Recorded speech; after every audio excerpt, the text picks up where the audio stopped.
चलेगा कि इस बार गर्मियों में आप सब लोगों को एक शब्द सुनने को मिलेगा जिसका नाम है भूखमरी या फिर अकाल या फिर सूखा या फिर हीट वेव। और हीट वेव से इतने मरे, भूकंप से इतने मरे, पहले सुना आपने बाढ़ से इतने मरे, सुपर एलनीनो, ये नाम याद कर लीजिए, सुपर एलनीनो। जो बच्चे ज्योग्राफी पढ़ते हैं वो देख लें, इस इफेक्ट का नाम लेकर, यानी कि वो ये कह रहे हैं कि अभी आजकल मानसून देरी से आएगा क्योंकि सुपर एलनीनो इफेक्ट हो रहा है और अब की बार जो गर्मी है वो ज़्यादा पड़ने वाली है और हीट वेव की वजह से ये सारा पंगा होने वाला है।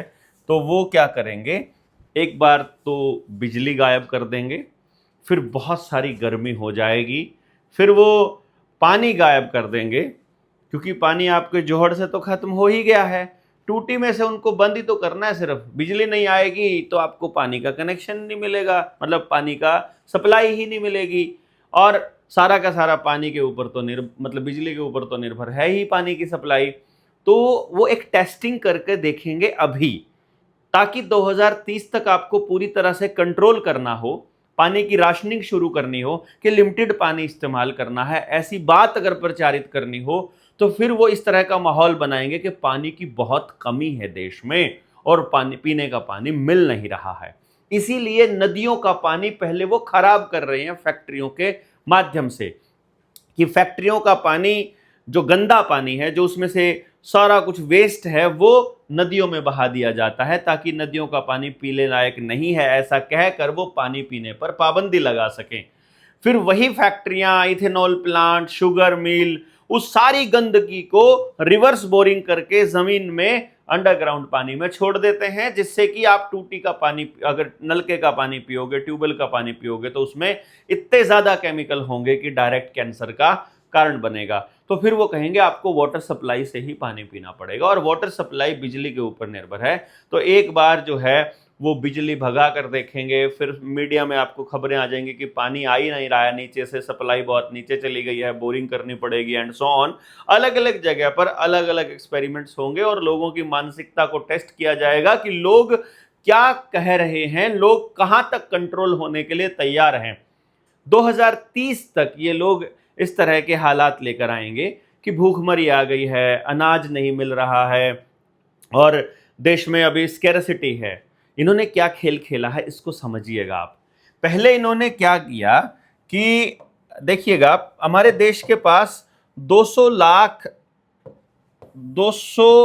लाख मीट्रिक टन अनाज हमारे पास परमानेंट स्टोर रहता था एफसीआई के पास, और 2 साल का स्टॉक है ये करीब करीब, यानी कि देश में 2 साल तक अगर पैदावार ना हो तो इस देश को कोई कुछ नहीं कर सकता था। ये था।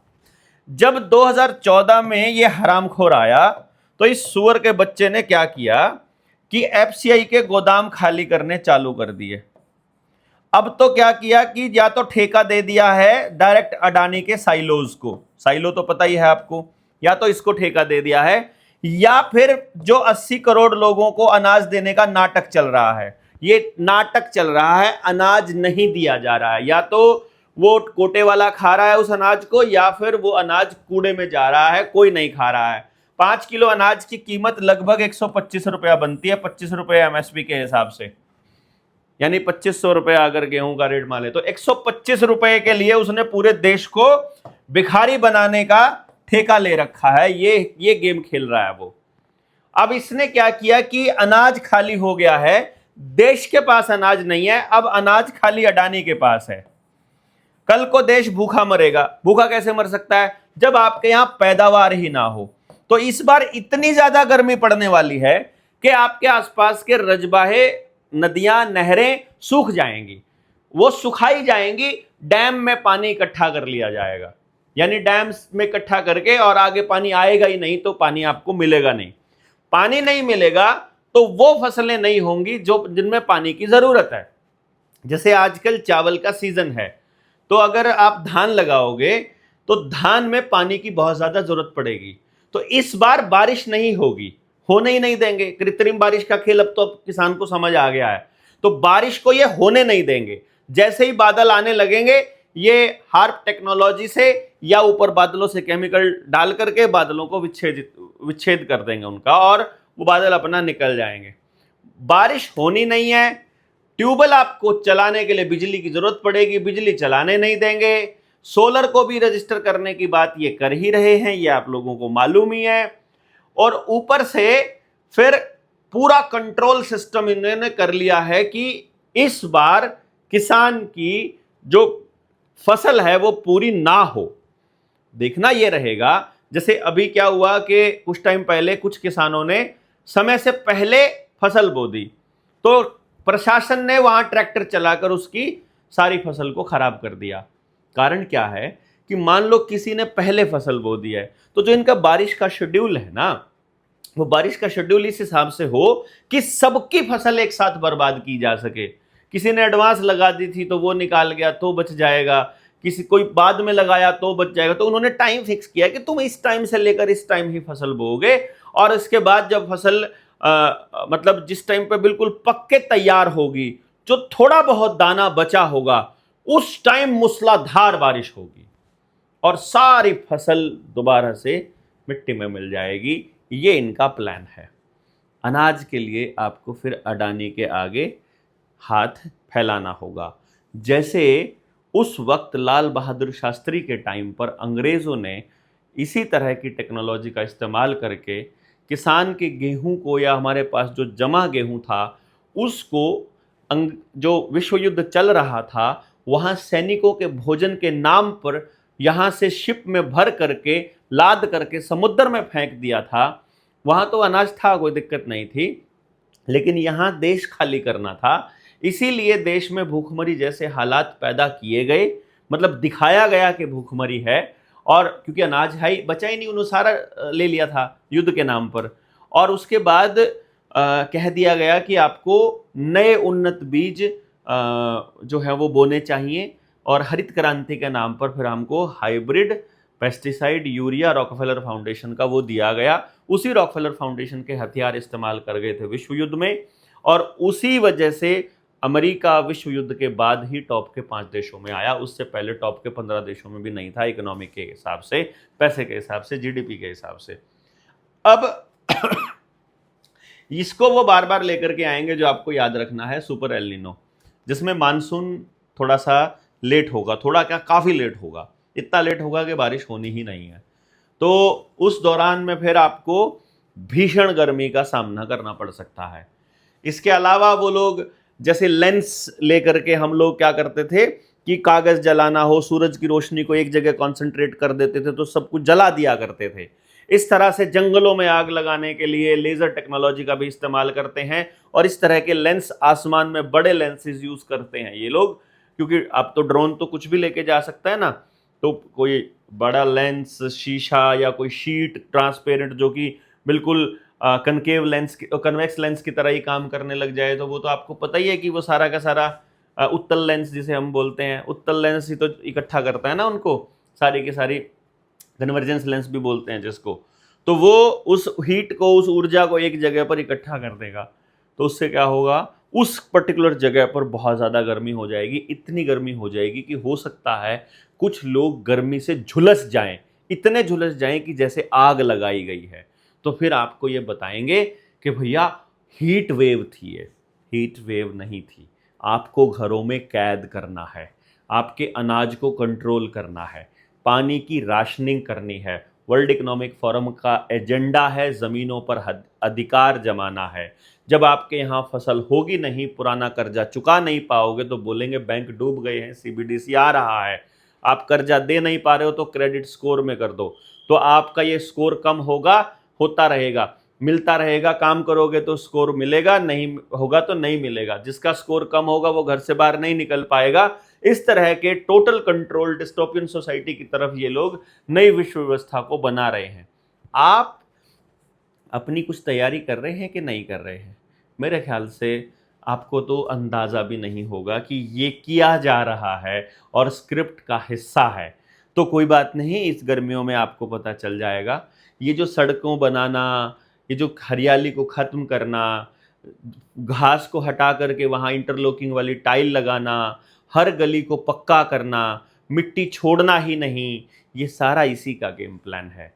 जंगल काटेंगे तो बारिशें नहीं होंगी, इसीलिए अंडमान निकोबार में हजारों लाखों एकड़ के जंगल काटे गए, छत्तीसगढ़ में काटे जा रहे हैं, मध्य प्रदेश में काटे जा रहे हैं, झारखंड में काटे जा रहे हैं, आसाम में काटे जा रहे हैं, आदिवासियों को विस्थापित किया जा रहा है ताकि यहां का इकोलॉजिकल सिस्टम को बिगाड़ा जा सके और उसके नाम पर कंट्रोल किया जा सके। ये वही अंग्रेज कर रहे हैं जो 1947 से पहले कर रहे थे। आपको लग रहा है कि आप कर रहे हो? अडानी, अंबानी, महिंद्रा, टाटा, जितनी कंपनियां यहां पर जो शेयर मार्केट में लिस्टेड है ना, उन सबको कंट्रोल वही रॉकफेलर फाउंडेशन और रॉथस्चाइल्ड करते हैं भाई, जो पहले ईस्ट इंडिया कंपनी चलाया करते थे। ईस्ट इंडिया कंपनी के अंडर में ही आपके म्युनिसिपल कॉरपोरेशन आते हैं, उसी के अंडर में आपका कलेक्टर आता है, उसी के अंडर आपका डीसी ये तहसीलदार आता है। वो सारे पटवारी कानागो तक सब ईस्ट इंडिया कंपनी के अंडर काम करते हैं, यहां तक कि आपके एमएलए एमपी भी उसी के अंडर काम कर रहे हैं, जिसका नाम वो केंद्र सरकार कहते हैं। भारत के संविधान में केंद्र सरकार का कहीं जिक्र नहीं है, लेकिन आपके ऊपर जो आधिपत्य है वो केंद्र सरकार का है। जो आपके हाथ में नोट है उसके ऊपर गारंटी केंद्र सरकार की है, और केंद्र सरकार नाम का कोई एजेंसी भारत में काम नहीं करती है। वो केवल इंग्लैंड की पार्लियामेंट से आता था, उसी को द सेंट्रल गवर्नमेंट बोला जाता था। अखबारों में छाप छाप के आपको ऐसा बताया गया है कि केंद्र सरकार ही भारत सरकार है। ये गलत है, ये झूठी इन्फॉर्मेशन है। अब मैं जो आपको बता रहा हूं, देश के लोगों को इस बात के लिए खड़ा होना पड़ेगा।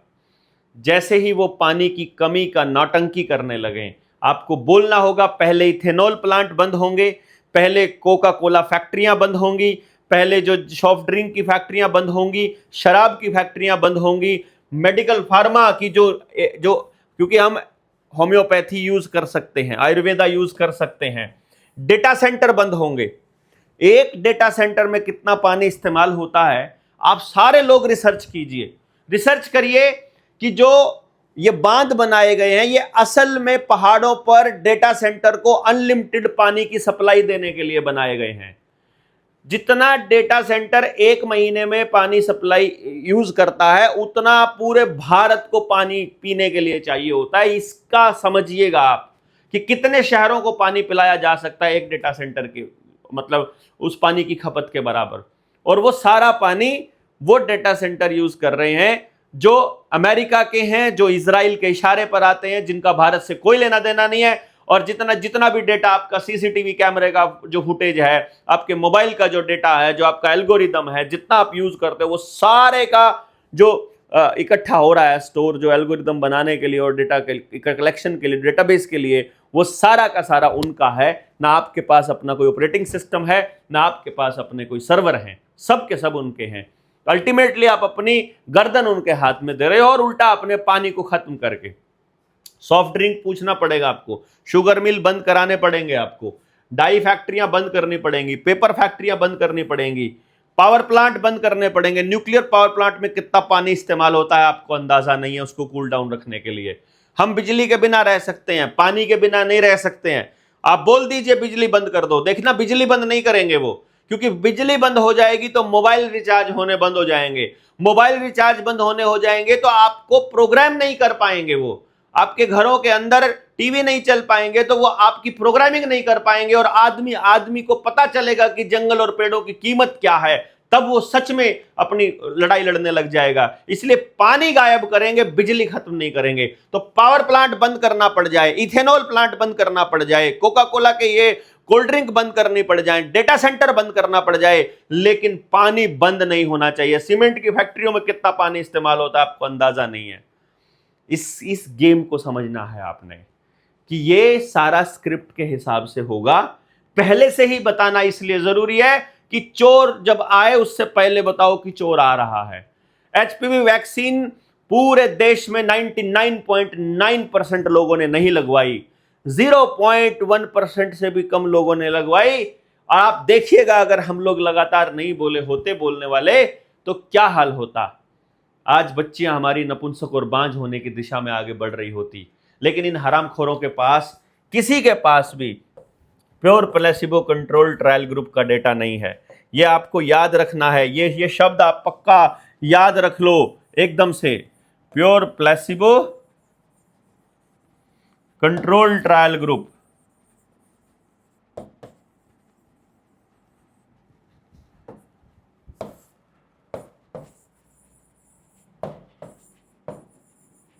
इसमें क्या होता है मैं आपको थोड़ा सा एक्सप्लेन कर देता हूं ताकि आसान हो जाए आप सब लोगों के लिए समझना कि भाई इसमें एक तरह से ये ऐसा होता है कि 1000 आदमी यहां लिए जाते हैं, 1000 आदमी ये लिए जाते हैं, इनको वैक्सीन लगाई जाती हैं, इनको वैक्सीन नहीं लगाई जाती हैं। और अगर सही से डेटा इकट्ठा करना हो तो 1000 लोगों को एक वैक्सीन लगाओ पूरी जिंदगी में, 1000 लोगों को 2 लगाओ, 1000 लोगों को 3 लगाओ, 1000 लोगों को 4 लगाओ, 1000 लोगों को 10 लगाओ, 1000 लोगों को सारी लगाओ, 1000 बच्चियों को HPV लगाओ, और फिर 1000 को मत लगाओ।